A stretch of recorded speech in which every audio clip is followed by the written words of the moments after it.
Baik, Bismillahirrahmanirrahim. Assalamualaikum warahmatullahi wabarakatuh, ibu-ibu semuanya. Waalaikumsalam Warahmatullahi warahmatullahi wabarakatuh. wabarakatuh. Baik, terima kasih yang sudah menjawab salam saya seperti biasa. Malam ini bersama saya Mas Adiw akan memulai kelas bimbingan UKOM dari 1 sampai 7 butir soal bersama dosennya Bu Adel. Bu Adel akan memberikan tips-tips seperti biasa, memberikan arahan, memberikan sharing ilmu gitu, sharing ilmu antara dosen dan peserta barangkali. Memang kalau di lapangan itu banyak ilmu-ilmu yang terbaru, tapi dosennya punya teori-teori terbaru. Jadi kita saling berkombinasi supaya mendapatkan apa yang kita inginkan begitu ya. Kalau gitu tanpa berlama-lama lagi, izin Bu Adel, saya sambil share screen dan Bu Adel boleh memulai kelasnya pada malam hari ini. Oke, terima kasih Mas Audio atas kesempatannya. Assalamualaikum warahmatullahi wabarakatuh. Selamat malam. Selamat malam Bunda-bunda dan semangat pagi. Walaupun dalam kondisi malam gitu, tapi semangatnya tetap semangat pagi ya Bunda ya. Artinya fresh gitu ya. Oke, jadi nanti Waalaikumsalam di sini, warahmatullahi wabarakatuh. Bunda. Jadi di sini nanti kita akan kembali lagi akan membahas atau menguliti soal gitu ya Bunda ya. Jadi nanti seperti yang disampaikan oleh Mas Adiu, kita di sini sharing, mungkin nanti ada yang mau ditanyakan, akan saya coba kalau saya bisa mencoba menjawab akan saya jawab, tetapi seperti yang saya sampaikan Bunda, kalau memang saya tidak bisa menjawab, itu akan menjadi PR bagi saya. Jadi nanti di sini kita lebih banyak sharingnya ya Bunda ya. Harapannya dengan 7 soal dengan 1 jam itu sebenarnya sih kurang gitu ya. Tetapi kalau misalnya kita terus-terus saja nanti untuk membaca soal dan membahas soal, saya rasa itu pasti lebih mudah dan lebih gampang. Oke, mungkin begitu aja Mas Adi. Ini member atau peserta yang kemarin kan Mas Adiu ya. Jadi tidak usah memperkenalkan diri sepertinya Mas Adiu. Ya Bu Adel, betul peserta yang kemarin jumpa Bu Oke, Adel. siap, siap Mas Adiu. Oke. Oke, langsung Saya ya Bu Adel. kembalikan ke Mas Adiu. Oke, siap Mas Adiu. Oke, teman-teman semuanya, kita akan memulai soal yang pertama. Seperti biasa, catatannya disiapkan, minumnya juga sudah pasti ya, udah disiapkan juga. Kita mulai soal yang pertama dengan 1 soal, 1 menit. Silahkan saya tampilkan dulu. Ini soalnya, dan silahkan dimulai dari sekarang. Jawab di bawah 1 menit, yuk silahkan.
Baik, waktunya sudah habis. Jawaban tercepat 24 detik, Kak Nur Nurhayati. Dari kemarin malam Kak Nur ini jawabnya cepet terus nih.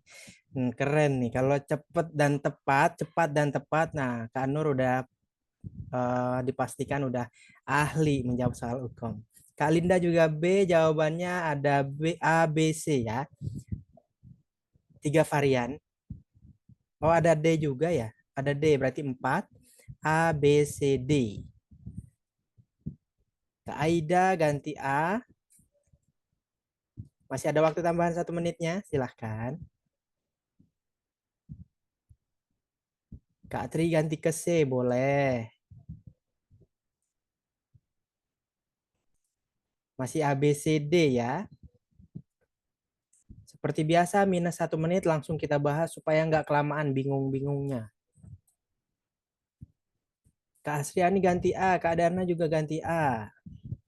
Baik, sudah minus 1 menit.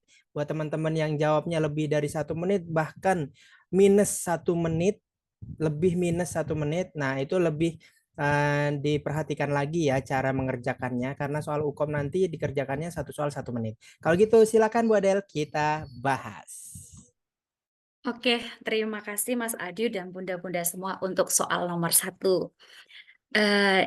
Diperhatikan ya Bunda ya, selalu saya sampaikan trik yang pertama adalah kita membaca pertanyaannya atau lead in-nya dulu gitu ya. Kemudian nanti kita lanjut untuk membaca kasusnya ataupun soalnya. Oke, untuk soal nomor 1 itu yang ditanyakan adalah penyebab kemungkinan masalah pada kasus tersebut.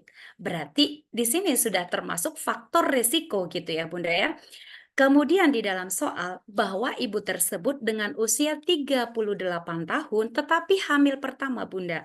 Usia kehamilannya 38 minggu tidak jadi suatu masalah dan kemudian ibu tersebut sudah masuk di dalam fase kala 2 ataupun melahirkan bayi ya Bunda ya. Kemudian kondisi ibunya kurang ingin meneran dan pemeriksaan untuk semuanya itu vital sign-nya termasuk bagus ya Bunda. Penurunan kepala sudah 1/5, DJJ juga sudah bagus. Nah, tadi yang menjawab B, HIS tidak adekuat. Diperhatikan Bunda, HIS-nya 4 kali dalam 10 menit, lamanya 50 detik. Kalau ini Bunda, pasti HIS-nya sudah adekuat.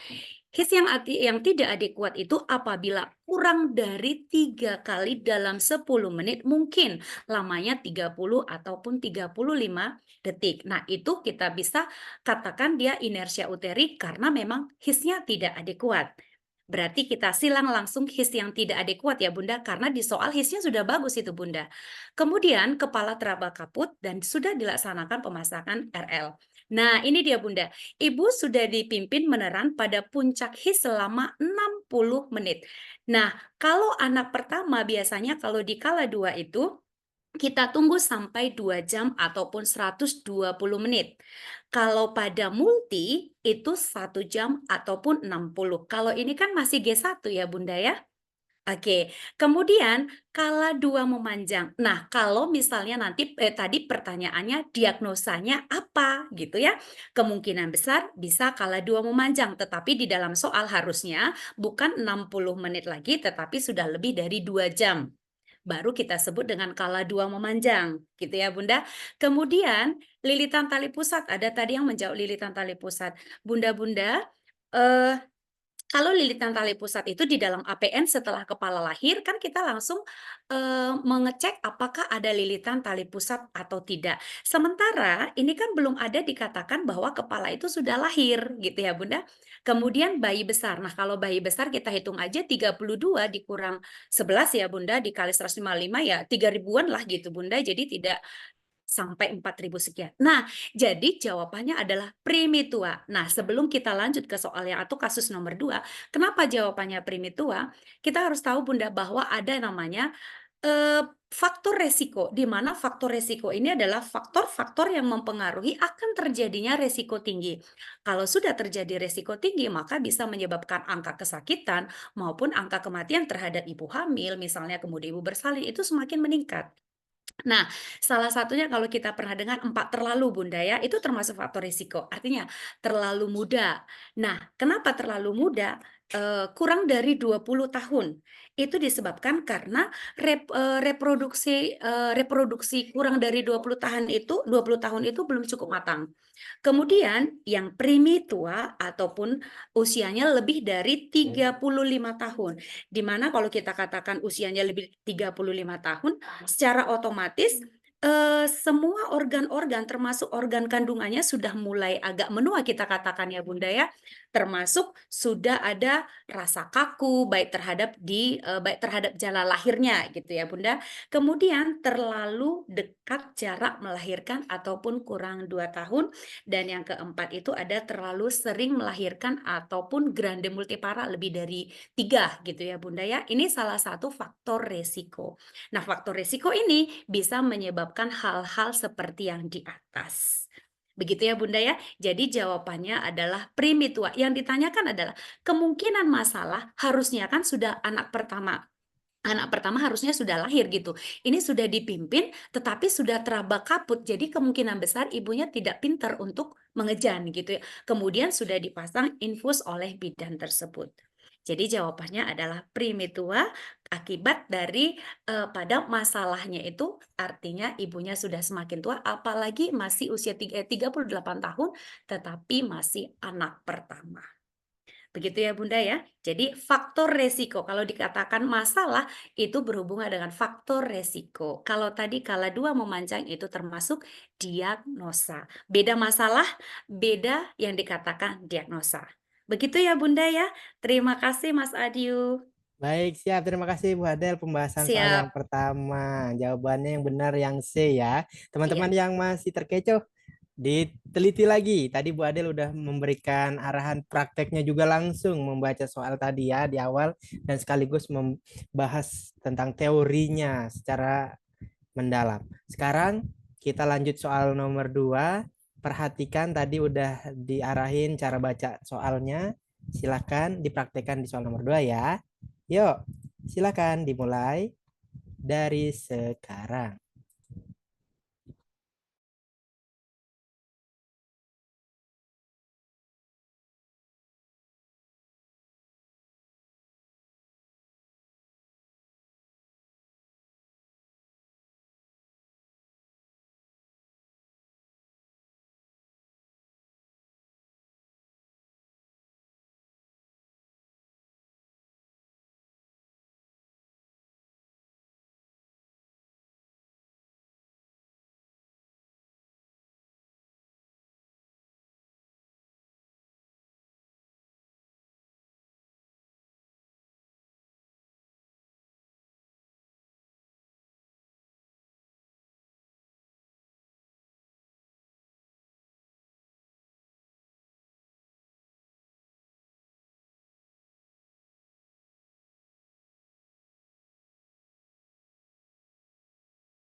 Baik, waktunya habis. Jawabannya dari awal sudah B, seragam semua ya. B, B, B, B.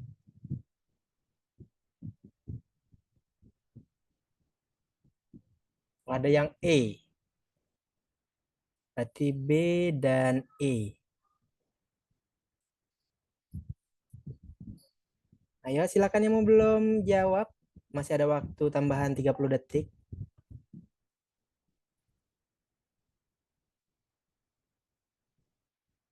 B dan E.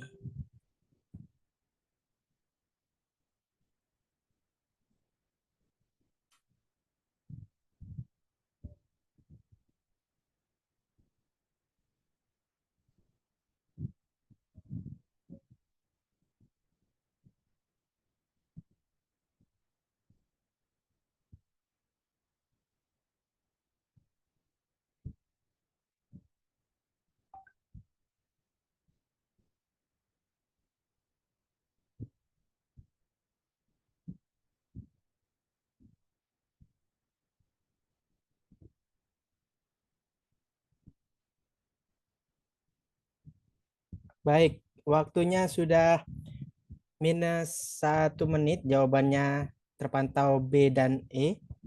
Tapi kebanyakan yang B ya. Kalau gitu langsung saja kita simak pembahasannya. Silakan Bu Adel dibantu pembahasannya. Oke, terima kasih Mas Adiu dan Bunda untuk yang soal nomor 2. Oke, bervariasi juga ya Bunda ya untuk jawabannya seperti tadi yang nomor 1. Oke, nah ini yang diminta adalah pemeriksaan selanjutnya. Kalau pemeriksaan selanjutnya berarti sudah ada pemeriksaan awal gitu Pak, baik melalui anamnesa ataupun tindakan yang lain gitu ya Bunda. Oke, kemudian masuk kita dalam kasusnya bahwa ada seorang ibu usia 21 tahun, hamil 39 minggu, menyampaikan ataupun mengeluh bahwa ibu tersebut sudah mulai sejak 3 jam yang lalu. Nah, hasil anamnesisnya atau ibunya menyatakan bahwa sudah ada keluar lendir bercampur darah atau bloody sow ya Bunda. Hasil pemeriksaannya semua dalam keadaan normal. Nah, kalau sudah kasus seperti ini berarti tindakan selanjutnya apa? Gitu ya Bunda. Pastinya yang A nggak kita pilih kan Bunda, pengeluaran cairan pervaginam. Karena di atas pun sudah disampaikan atau di kasus itu sudah disampaikan bahwa ibu tersebut sudah menyampaikan ada keluar lendir bercampur darah. Nah, ini antara B, C, D. E. Oke. Jadi banyak tadi bunda-bunda yang menjawab B. Sebenarnya sih B, C, D, E ini benar semua gitu ya Bunda. Tapi mana yang lebih tepat? Oke, kalau kita berbicara yang namanya persalinan, itu kan terjadinya sejak dimulai ataupun adanya kontraksi yang menyebabkan terjadinya perubahan pada serviks. Artinya terjadi effacement sama dilatasi. Terjadi pembukaan dan penipisan. Dilatasi pembukaan ataupun pelebaran, kemudian effacement-nya itu adalah penipisan. Kalau pembukaan kan biasanya 1 sampai 10 cm gitu ya Bunda, tapi kalau effacement itu kita buat dari 10% sampai 100%. Artinya kalau sudah tidak teraba lagi porsionya memang sudah pembukaan lengkap. Nah, kemudian tanda dan gejala infartu kan kita sudah tahu Bunda bahwa salah satu yang paling utama itu adalah terjadinya kontraksi. Nah, kalau sudah terjadi kontraksi, maka biasanya kita sebagai seorang bidan akan melakukan yang namanya vaginal touch up ataupun VT ataupun periksa dalam. Nah, di dalam pemeriksaan itu kita akan mengetahui bagaimana pembukaannya, apakah sudah terjadi pembukaan, kalau sudah terjadi berapa senti, kemudian bagaimana posisi fontanella. Fontanella ini ubun-ubun ya Bunda, apakah POD-nya ubun-ubun kecil gitu atau bisa saja terjadi ubun-ubun besar. Tapi kalau vertex itu kan berarti ubun-ubun kecil gitu. Kemudian kondisi porsionya bagaimana gitu. Jadi yang selanjutnya yang kita lakukan adalah kita menilai kontraksi dulu. Karena kalau tidak ada kontraksi secara otomatis tidak akan ada pembukaan serviks ataupun tidak akan terjadi yang namanya dilatasi dengan effacement. Kalau tidak terjadi dilatasi sama effacement, untuk apa kita melakukan yang namanya VT? Begitu ya Bunda. Jadi pemeriksaan selanjutnya dengan kasus di atas adalah dengan kita menilai kontraksinya. Entah itu kontraksinya 2 atau 3 kali atau 4 kali. Kalau sudah, tadi kan hasil anamnesisnya Ibu tadi mengatakan sudah keluar lendir bercampur darah. Kemudian kita nanti melakukan palpasi untuk mengetahui apakah sudah terjadi kontraksi atau tidak. Selanjutnya baru kita melakukan VT. VT akan kelihatan antara B, C, dan D-nya. Begitu ya Bunda ya. Jadi jawabannya adalah kontraksi. Oke, karena kontraksi itu akan menyebabkan pembukaan serviks dan itu menjadi data fokus kita sebagai seorang bidan bahwa memang pasien tersebut atau ibu tersebut sudah masuk infartu. Oke, terima kasih Mas Adiu. Baik, Bu Adel, terima kasih juga sudah Siap. dibahas. Soal yang kedua, jawabannya ternyata yang E. Yang E itu tadi sedikit yang menjawab. Berarti yang B masih terkecoh. 2 soal, masih ada beberapa soal yang masih banyak kita bisa kerjain. Ayo fokus, motivasi dirinya masing-masing supaya soal-soal berikutnya bisa betul terus ya. Kita lanjut soal yang ketiga. Silahkan. 1 menit dimulai dari sekarang.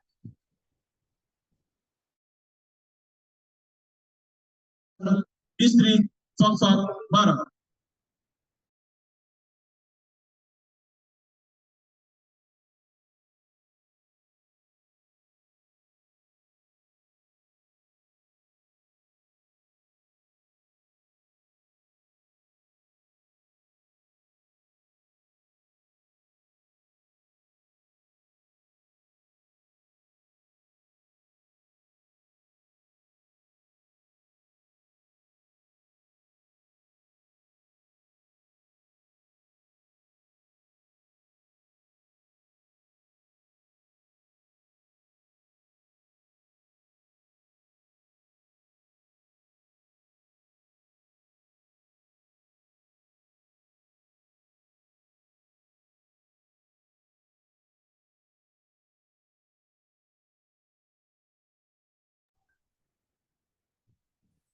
Oke, waktunya sudah habis. Jawaban diawali E.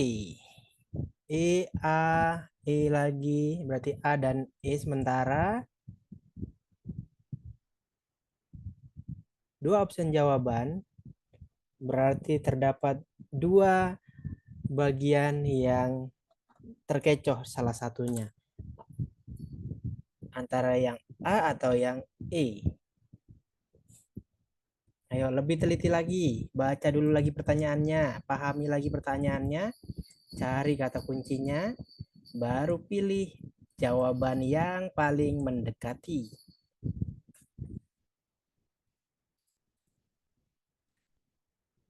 Masih ada waktu 8 detik lagi.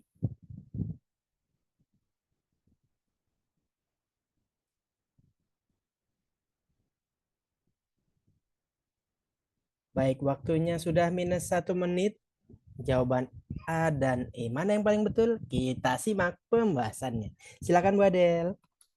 Oke, terima kasih Mas Adiu. Ini juga beragam juga tadi jawabannya ya. Ada yang mengatakan A, ada yang mengatakan E. Oke Bunda, jadi ini kan pasiennya itu dilakukan rujukan, tetapi yang ditanya adalah kenapa sih kok dilakukan rujukan gitu ya. Memang tadi ada yang menjawab usia ibu 19 tahun. Tapi kan kalau usia 19 tahun kan nggak mesti harus kita lakukan rujukan kan Bunda, bisa saja apalagi ini lahirnya di Ponet gitu loh. Jadi untuk usia ibu tidak jadi masalah, walaupun ya yang namanya tadi usia itu salah satu terjadinya faktor resiko. Nah, faktor resiko tadi bisa menyebabkan yang namanya resiko tinggi, itu salah satunya tadi mungkin partus macet bisa, kemudian kelelahan yang luar biasa terhadap ibu bisa jadi ya Bunda. Oke, nah tapi yang paling pasti di sini ada Bunda, karena yang dijawab tadi antara A sama E. A tadi usia ibu kita sudah silang ya Bunda ya. Kemudian harusnya kalau sudah 39 minggu atau secara teori anak pertama di usia 36 minggu kepala atau bagian kepala itu sudah memasuki pintu atas panggul. Akan tetapi ibu ini sudah mau masuk persalinan, tetapi kepalanya masih bisa digoyangkan atau masih tinggi atau kita sebut dengan floating gitu, masih bisa mengapung gitu ya Bunda. Nah, karena alasan inilah maka kita harus melakukan rujukan. Ini kemungkinan besar akan dilakukan yang namanya SC tindakannya gitu. Jadi jawaban yang benar adalah alasannya karena kenapa? Penurunan kepala itu di masih 5/5.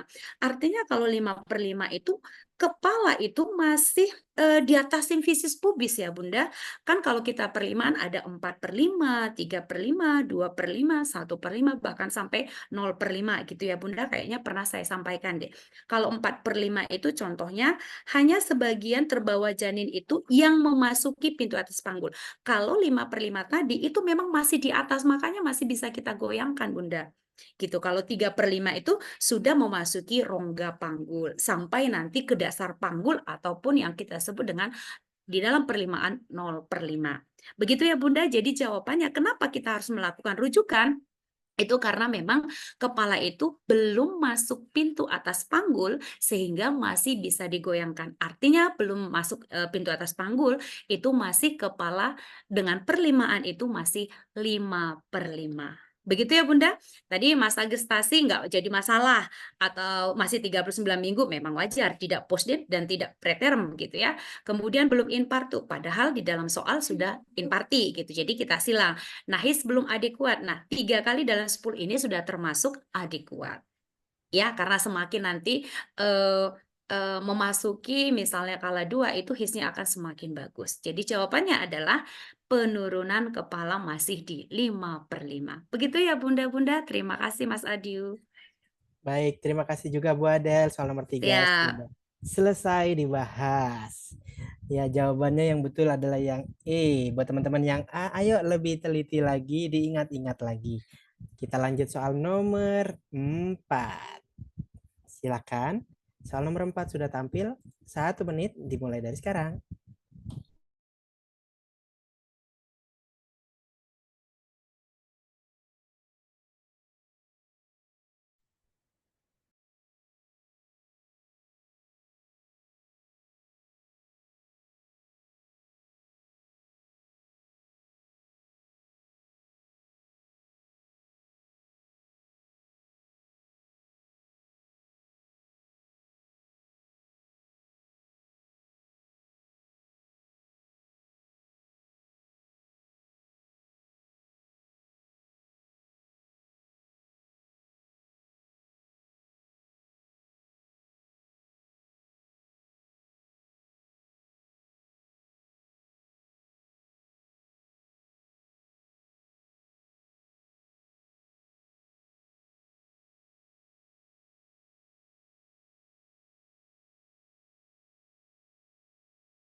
Jawabannya terpantau dari awal, jawaban C. Tapi setelah minus 1 menit, jawabannya ada yang D juga. Tapi dominasi jawaban yang C ya, yaitu emboli air ketuban yang C. Yang D, shock obstetrik.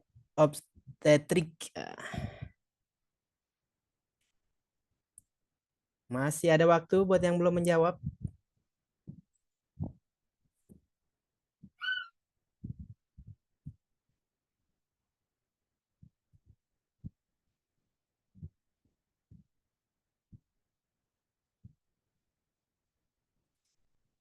Kata kunci ketuban pecah spontan. Oke.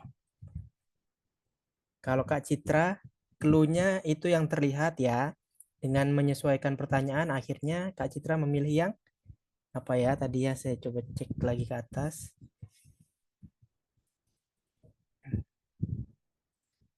Oke, sudah minus 1 menit ternyata. Kalau gitu kita simak pembahasannya. Silakan Bu Adel. Oke, terima kasih Mas Adiu.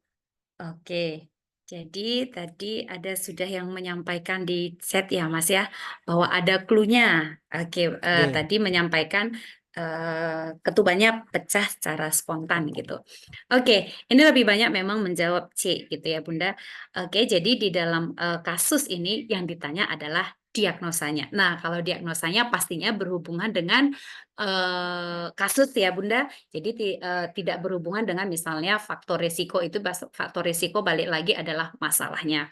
Oke, di dalam kasus yang nomor 4 ini, bahwa ibu tersebut sudah pembukaannya 8 cm, kemudian tiba-tiba ketubannya pecah. Nah, syukur ibu tidak, atau bunda-bunda tidak menjawab A gitu ya, KPD. KPD adalah ketuban pecah dini, di mana KPD ini terjadi sebelum adanya tanda-tanda persalinan gitu ya. Kemudian penyakit jantung, kemudian yang ruptur uteri, ini juga ya, tidak Bunda, kalau ruptur uteri kan tidak ada hubungannya dengan apa namanya air ketubannya. Ini berhubungan dengan adanya ruptur uteri itu disebabkan karena mungkin kontraksinya yang terlalu cepat dan terlalu adekuat sehingga tidak memberi kesempatan untuk uterus itu mengadakan relaksasi gitu. Nah, antara C dan D. Oke, jadi kalau jawabannya adalah emboli air ketuban. Nah, apa sih sebenarnya emboli air ketuban itu? Jadi kalau kita berbicara emboli air ketuban, memang patofisiologinya ini memang belum pasti ya Bunda ya. Tetapi ada beberapa faktor yang bisa menyebabkan terjadinya emboli air ketuban. Nah, kalau kita berbicara balik lagi bahwa emboli air ketuban itu berarti masuknya air ketuban yang mengandung sel-sel janin gitu ya Bunda, itu ke dalam sirkulasi maternal ataupun terhadap ibunya. Nah, ini yang menyebabkan ibu tersebut tiba-tiba kolaps. Ya, wajah kebiruan, tekanan darah mendadak turun, nadinya kecil dan cepat. Nah, itu salah, dan terjadi gangguan pernafasan. Nah, jadi salah satunya kemungkinan besar faktor tadi kan patofisiologinya sampai sekarang itu belum jelas. Tetapi salah satunya bisa terjadi karena robeknya vena-vena di bagian endoservix misalnya. Itu salah satu penyebabnya. Nah, jadi jawabannya adalah C. Untuk shock obstetri itu sendiri tidak dijelaskan di sini ya Bunda. Jadi shock obstetri itu sendiri kan bisa misalnya ada shock hemorragik, kemudian shock hipovolemik gitu ya. Itu tidak ada berhubungan dengan misalnya tekanan darahnya berat, tanda-tanda shock begitu ya Bunda. Tetapi di sini tidak disampaikan tanda shock. Di sini hanya jelas shock gitu. Tapi di sini clue-nya tadi betul tadi disampaikan oleh Bunda, ketubannya itu pecah secara tiba-tiba. Sebenarnya pembukaan 8 ketuban pecah sih nggak jadi masalah, tetapi yang menjadi permasalahan tiba-tiba ibu tersebut mengalami sesak nafas atau wajah kebiruan. Nah, ini yang disampaikan di dalam soal. Nah, ini yang kita sebut dengan emboli air ketuban, di mana emboli air ketuban ini sama sekali tidak bisa kita prediksi. Kalau misalnya distosia bahu bisa kita prediksi gitu, walaupun 50% tidak bisa gitu. Tetapi kalau emboli air ketuban sama sekali tidak bisa kita prediksi. Begitu ya Bunda ya. Jadi jawabannya adalah C, emboli air ketuban. Oke, terima kasih Mas Adiu. Baik, terima kasih Bu Adel. Jawabannya C ternyata ya. Alhamdulillah ini ada yang benar ya. Beberapa, udah banyak sih sebenarnya C dari awal. Tapi sempat ada juga yang ganti jawaban. Kita lanjut soal yang nomor 5. Yuk, silakan siap-siap. Lebih teliti lagi. Dimulai dari sekarang.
Oke, jawabannya A, C, D, dan E.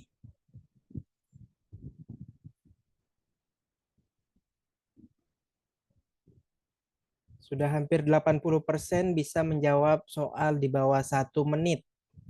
Sisanya masih menjawab lebih dari 1 menit. Paling banyak jawaban D ya, retensio placenta.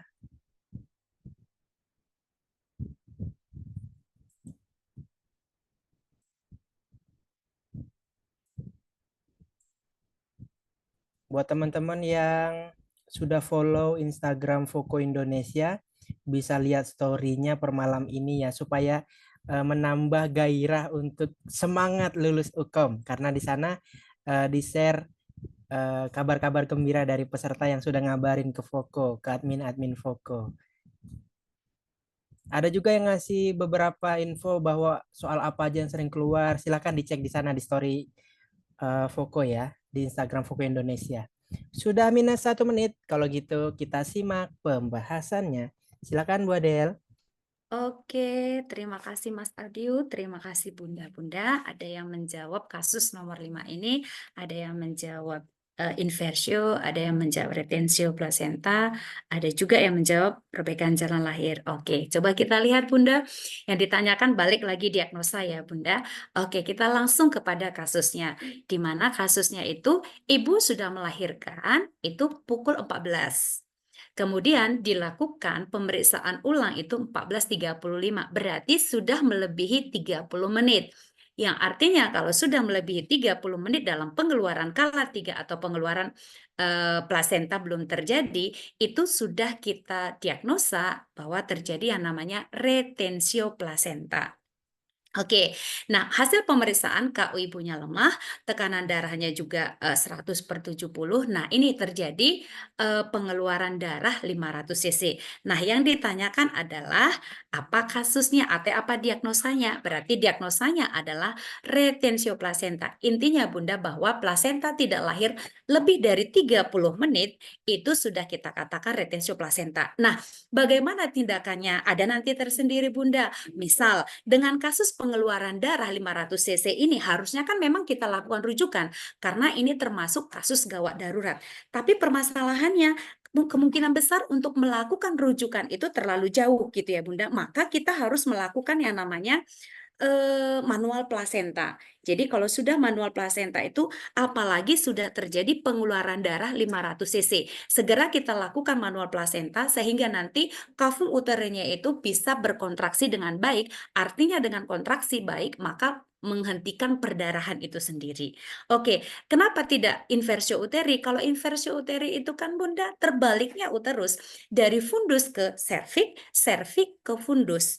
Ini juga bisa menyebabkan shock neurogenik gitu Bunda. Tetapi di dalam kasus kan tidak.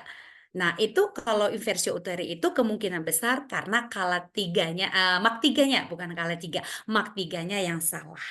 Kemudian perdarahan postpartum juga tidak termasuk. Kalau yang namanya perdarahan postpartum itu ada postpartum primer, ada postpartum yang perdarahan postpartum atau PPH sekunder. Kalau perdarahan primer itu berarti kita dalam 24 jam ya Bunda ya, itu kemungkinan besar karena yang A atau uteri tidak ada kontraksi. Tetapi kalau yang sekunder itu lebih dari 24 jam itu terjadi perdarahan, maka itu kita sebut dengan perdarahan yang sekunder.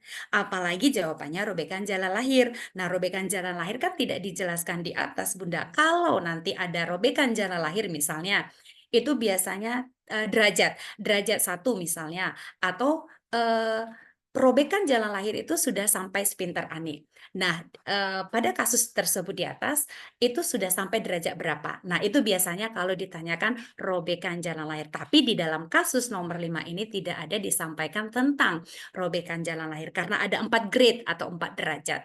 Derajat 1, 2, 3, 4 itu yang derajat 2 ya Bunda yang kita lakukan. Derajat 1 kan tidak perlu kita lakukan penjahitan. Yang perlu kita lakukan rujukan adalah derajat 3 apalagi sudah sampai derajat 4. Begitu ya Bunda. Jadi jawabannya adalah retensio placenta. Jadi soal banyak, bisa aja Bunda soalnya 30 menit kemudian tidak lahir plasenta. Apakah diagnosanya? Bisa aja soalnya seperti itu. Tetapi kalau di sini soalnya di jamnya. Jadi jam 14 sampai 14.35. Berarti kan kita akumulatif kan berarti lebih sudah 35 menit tetapi plasenta belum lahir. Begitu Bunda-bunda. Terima kasih Mas Adiu. Baik, Bu Adel, terima kasih. Siap. Oke, soal nomor 5 jawabannya sudah tahu ya, retensio placenta yang D. Teman-teman yang D udah banyak juga yang menjawab. Tinggal 2 soal lagi. Ayo, harapannya 2 soal ini bisa dijawab betul ya, karena menentukan dari 1 sampai 7 soal malam ini betul berapa. Meningkat nggak dari malam sebelumnya gitu ya. Kita lanjut soal nomor 6. Silakan, nomor 6 sudah tampil, dimulai dari sekarang.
Oke, jawabannya seragam, tidak ada jawaban lain yang E.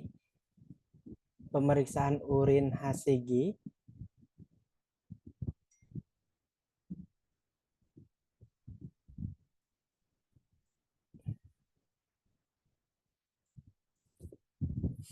Masih ada waktu yang belum menjawab. Sementara masih E, belum ada perbedaan.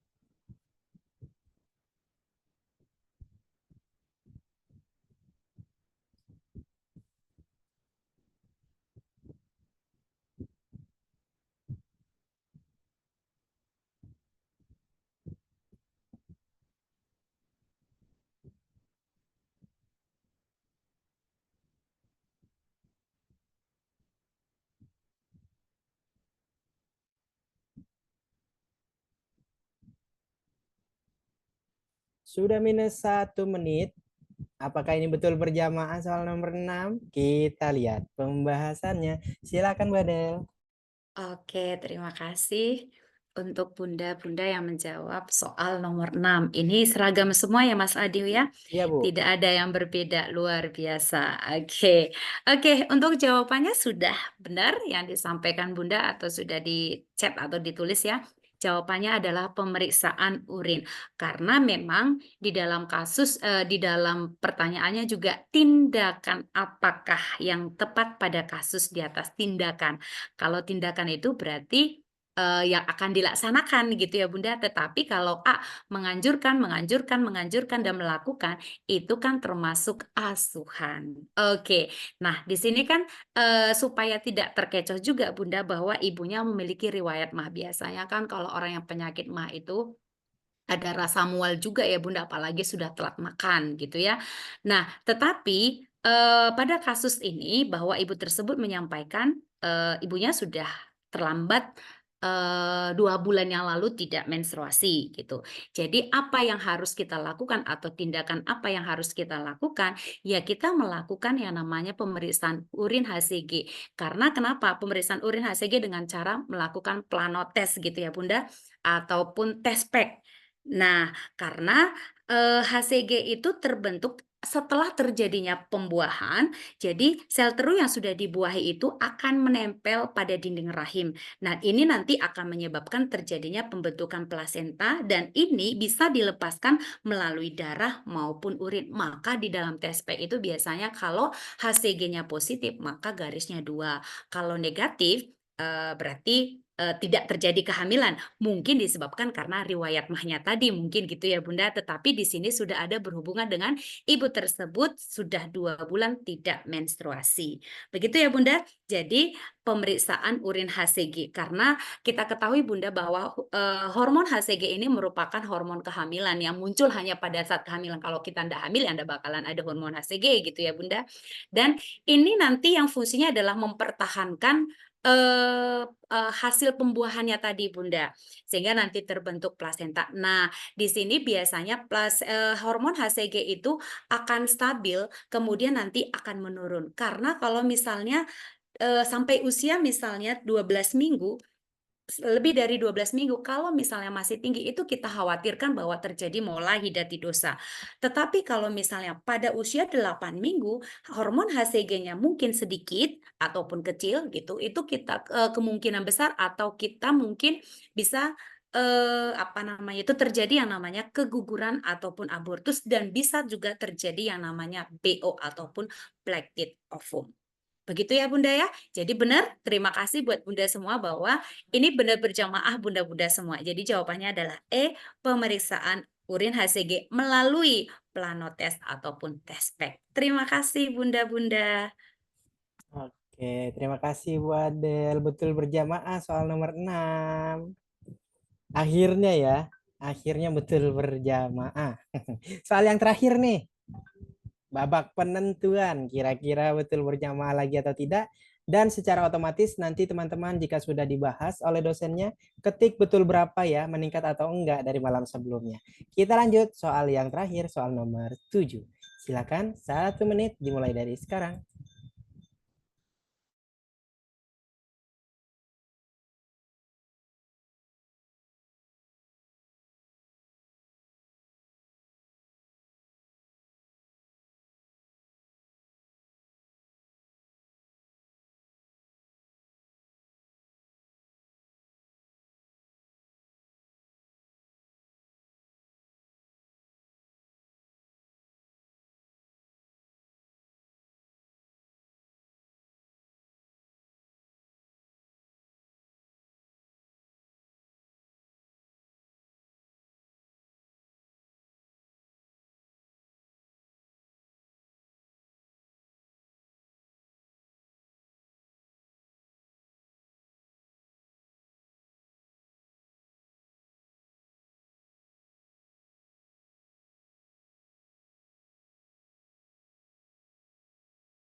Oke, jawabannya sudah bermunculan B, D, E ya. B, D, dan E.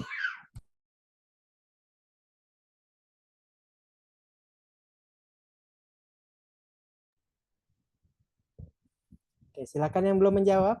Diisi dulu soal yang terakhir. Sambil menunggu waktu 1 minusnya habis. Bunda-bunda, kelas bulan ini terakhir malam ini ya. Kalau nggak salah malam ini apa masih ada? Malam ini kalau nggak salah. Bagi bunda-bunda yang mau lanjut di kelas berikutnya, yang kelasnya tidak sampai September, bisa upgrade kelas ya.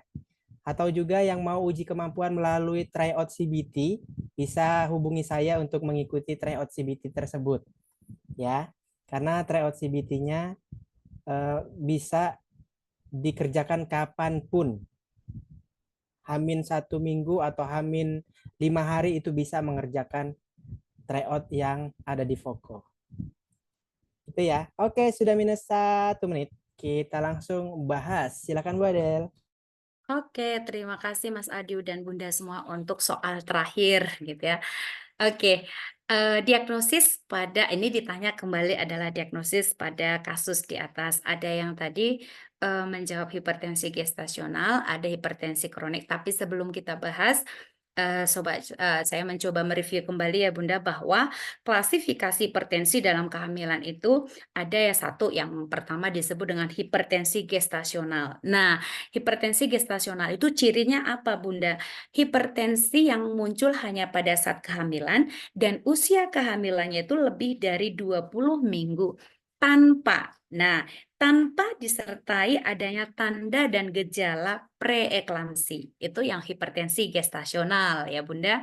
Kemudian biasanya hipertensi gestasional ini yang munculnya itu hanya pada saat kehamilan, artinya pada saat postpartum bisa saja tidak terjadi hipertensi gitu. Biasanya itu kurang dari 12 minggu postpartum itu biasanya tidak ada lagi. Kemudian yang C adalah hipertensi kronik. Nah, kalau yang disebut dengan hipertensi kronik, berarti hipertensi yang terjadi sebelum ibu tersebut hamil. Dan terjadi pula atau sebelum usia kehamilan ibu itu kurang dari 20 minggu. Tadi hipertensi gestasional lebih dari 20 minggu, tetapi hipertensi kronik sebelum hamil sudah ada dan muncul sebelum usia kehamilan ibu tersebut 20 minggu. Dan ini bisa saja tidak ada disertai juga dengan tanda-tanda yang namanya preeklamsi, itu yang hipertensi kronik. Jadi pure dia hipertensi tetapi memang sebelum hamil dia sudah ada. Kemudian ada yang disebut dengan preeklamsi. Nah, sekarang kita sudah ini ya Bunda bahwa tidak ada lagi preeklamsi, itu preeklamsi ringan, preeklamsi berat. Preeklamsi ringan yang ada adalah preeklamsi berat dan eklamsi. Gitu ya Bunda. Jadi kalau preeklamsi itu trias biasanya adalah hipertensi, kemudian udem, kemudian protein urin gitu ya. Tetapi sekarang kan udem tidak kita jadikan lagi sebagai kriteria untuk diagnostiknya. Kenapa? Karena memang banyak sekali kehamilan normal itu juga yang udem itu terjadi. Jadi kita tidak bisa kriteria ini kita masukkan lagi menjadi suatu diagnostik. Oke, kemudian yang disebut dengan eklamsi itu berarti adanya preeklamsi berat ditambah dengan terjadinya kejang-kejang.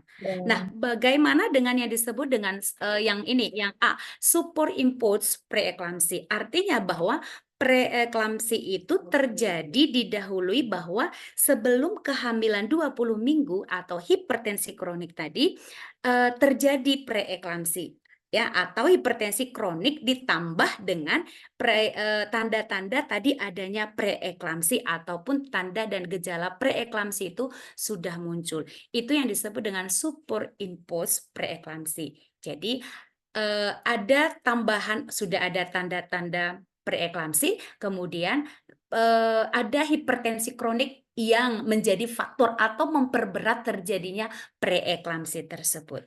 Begitu ya Bunda, jadi jawabannya kalau kita lihat dari kasus di atas bahwa ibu tersebut mengatakan lemas dan cepat lelah sehari sebelum datang, ibunya sudah mengatakan ada pusing dan sakit kepala.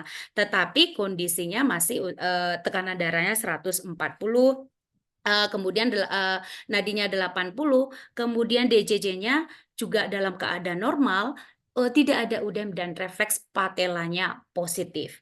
Nah, hasil labnya ternyata protein urinnya itu juga negatif gitu. Jadi diagnosa pada kasus di atas adalah hipertensi gestasional atau hipertensi yang muncul pada saat terjadinya kehamilan. Dilihat dari tadi usia kehamilan ibu tersebut telah terjadi itu usia 28 minggu. Begitu ya Bunda-Bunda, terima kasih. Saya kembalikan ke Mas Adil. Oke, siap. Terima kasih Bu Adel. Alhamdulillah dibahas sudah 1 sampai 7 soal. Dan secara otomatis teman-teman sudah mengetik betulnya betul berapa sih malam ini? Ada yang ngetik betul 6, terus betul 5 seperti kemarin, berarti masih bertahan. Betul 6, salah 2, berarti betul 5, betul 5, betul 5, betul 5, betul 6. Oh, rata-rata betul 5 ya. Ada nggak yang betul semua nih? Betul 6 rata-rata, 5 dan 6 ya. Salah satu di nomor yang satu. Oke, berarti betul 6. Oke, siap. Berarti malam ini ada yang bertahan, ada yang meningkat, dan ada yang menurun ya. Belum ada yang benar. Belum ada yang benar semua. Oh iya, siap. Link absen. Oh iya, link absennya saya kirim ya ke kolom chat. Bagi teman-teman yang mau bertanya, silakan ya. Diajukan pertanyaannya, boleh ketik di kolom chat atau nyalakan mikrofonnya. Adakah yang mau bertanya? Oke, Mas Adi, sebentar tadi di kolom chat sempat saya baca itu saya lupa Bunda siapa ya yang menyampaikan atau menanyakan kalau misalnya terjadi emboli air ketuban, tindakan kita apa begitu? Kalau tidak salah tadi pertanyaannya seperti itu. Saya langsung jawab ya Mas Hadi ya. Siap, Bu. Oke. Silakan. Jadi kalau kita katakan tadi emboli air ketuban itu kan memang tidak kita prediksi ya Bunda, tapi ada tiba-tiba terjadi sesak nafas, kemudian tekanan darahnya tadi turun seperti pada kasus. Nah, tindakan kita pastinya adalah stabilisasi keadaan umum. Yang pertama adalah kita lakukan ataupun kita pasang oksigen. Karena kenapa? Tadinya kan terjadi kebiruan karena oksigennya berkurang gitu. Maka kita berikan oksigen sehingga pasokan oksigennya itu ke organ-organ vital itu bisa berjalan dengan lancar. Yang kedua, bisa kita lakukan dengan resusitasi jantung paru. Dan yang ketiga, kalau sudah terjadi seperti ini, kita harus melahirkan bayi ataupun janin itu sesegera mungkin. Nah, sebelum kalau misalnya kita mau ini karena sudah kasus-kasus gawat darurat, harus kita lakukan tindakan segera. Jadi sebelum mungkin kita melakukan rujukan, itu harus kita lakukan tadi yang stabilisasi keadaan umumnya. Pastinya sudah dilakukan pemasangan infus ataupun cairan, sudah pemberian cairan oksigen, kemudian kita lakukan resusitasi jantung paru terhadap ibunya. Begitu ya Bunda ya? Oke, dan biasanya di Bunda setelah dilakukan autopsi baru, oh ya ternyata ini karena emboli air ketuban begitu. Karena kan seperti yang tadi disampaikan mungkin karena tidak diprediksi kita juga jadi bingung gitu ya. Ini kenapa disebabkan karena apa? Tapi tadi sudah dikatakan bahwa ada faktor yang bisa menyebabkan terjadinya emboli air ketuban. Salah satunya adalah terbukanya vena pada endoservikal. Seperti itu. Terima kasih Mas Adiu. Baik, Bu Adel. Terima kasih atas jawabannya. Siap. Buat kakak yang tadi bertanya itu ya, di sini Lupa ada itu kasus. Bunda siapa? Iya, Bu. Di Yeah. sini ada kasus seperti itu. Ibu kejang saat SC, ibu dan bayi tidak selamat.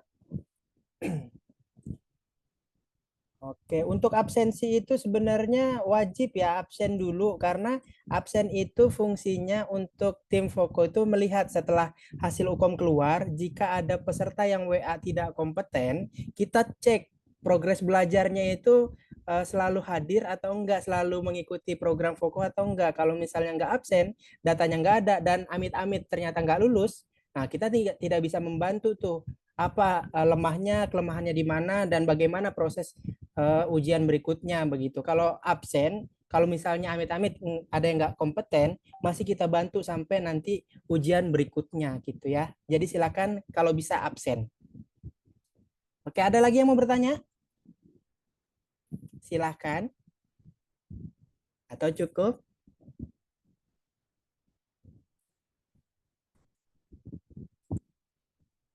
Sulitnya UKOM adalah permainan bahasa. Apakah iya Bu Adel?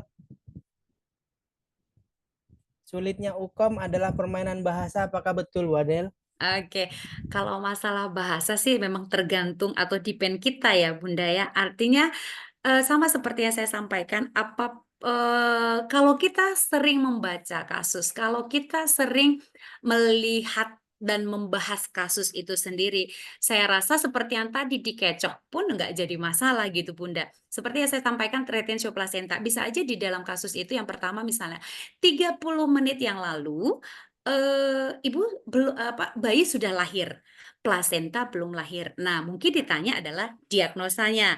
Nah, kalau saya tadi 14 jam 14 ibu sudah melahirkan bayi, tadi 14.35 plasenta belum lahir. Sebenarnya sama aja kan Bunda, hanya memang persepsi kita aja bagaimana cara membaca soal itu. Begitu Bunda.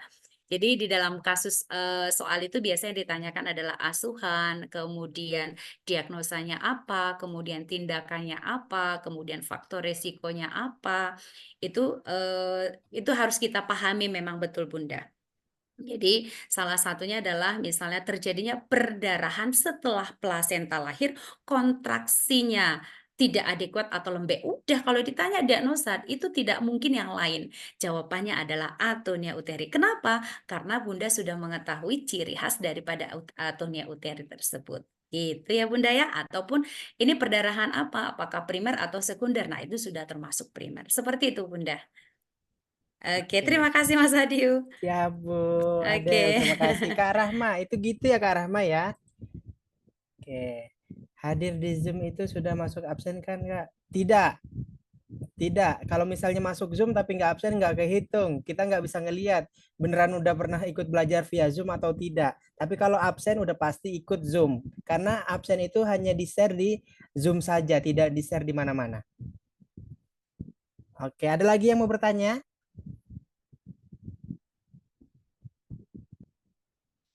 Mas Adi, buku latihan soal hukum saya sudah sampai. Siap Kak Loli. Kak Loli, jangan lupa kasih ulasan ya Kak Loli.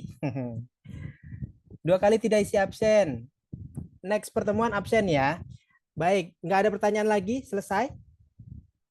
Kak Winda, buku hukum saya juga udah siap.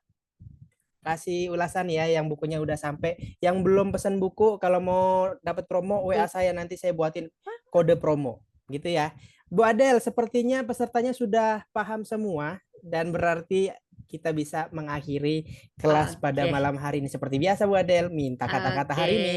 Alhamdulillah sudah pada jelas semua ya Mas Adiu ya. Siap. Jadi kalau di sini disampaikan mudeng gitu ya, bukan Siap. mubeng gitu ya. Mudeng ngerti, kalau mubeng itu mubeng-mubeng muter-muter gitu. Bingung. Bingung.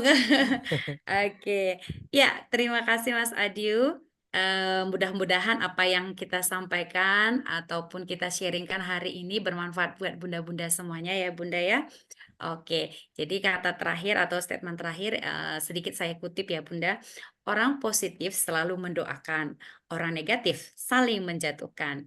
Orang sukses paham tentang proses, sedangkan orang gagal lebih banyak protes.